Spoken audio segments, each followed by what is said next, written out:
In recent years, Google has used CES as a place to show off its idea of a world that's better together. This is the name of the vision that Google uses, basically saying that anything that is not Apple can play nice together.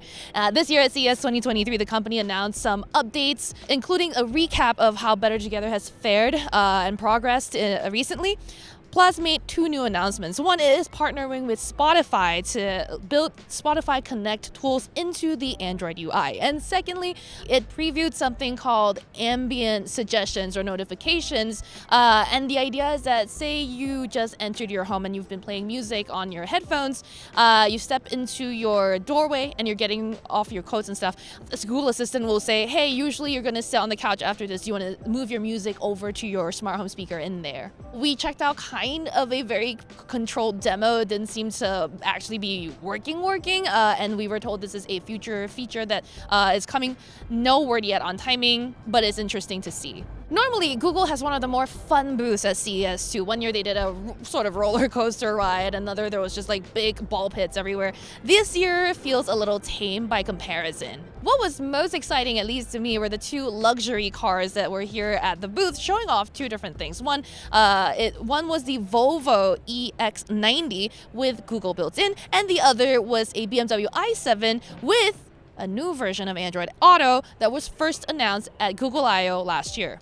Now, this is actually our first time seeing this version of Android Auto in public. The software has been in closed beta, so maybe there are people who have seen it, but this is, again, the first public demo. Now, the biggest changes here are that the Android Auto UI can now expand or adapt to any size screen. It has a split screen interface now, with the right side or the right column being sort of an intuitive or more like a place where Google Assistant suggests apps or notifications based on what it knows you do.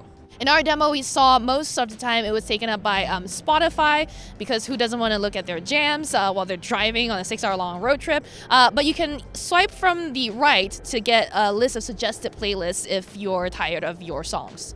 There's also a new row of keys on the left of the screen now. From the top down, the first three will show you A, your most recently used music app, B, your most recently used navigations app, and C, your most recently used communications app. The fourth on that list will be just your most recently used app, whether it's your calendar or a calculator. Below that sits a shortcut button for the Google Assistant, but you can also access that by using voice commands or a button on the steering wheel. There are some interface tweaks too throughout Android Auto. First of all, instead of a status bar at the top of the entire screen that kind of is a waste of space, Google has kind of moved some of these status symbols over to the top left corner. It's also changed up how it's treating notifications, incoming alerts and stuff. So when you get a text message, for example, it'll show up as it usually does on top of whatever's on your main screen. You can, with one swipe, sort of dismiss it, but not get rid of it completely. It'll go and live in the right column that I mentioned earlier and kind of stick there until you're ready to deal with a message. The beauty of this adaptable screen size format is that if you want an app to take up a full screen instead of having that split screen mode, you can just tap the app icon sitting on the left tray and have it expand and be the focus, really, of your drive. This is interesting to see, especially with an updated version of CarPlay on the horizon. Apple did announce that it's making changes to its automobile interface at WWDC. We still haven't seen it yet, so at least Google beat Apple to the punch on that front. That's really all there is out of Google's booth here at CES 2023. If you want the full details on that Spotify Connect and the ambient notifications feature that I told you about, make sure to go to Engadget.com for our news articles. And for all the news out of CES 2023, make sure to stay tuned to Engadget.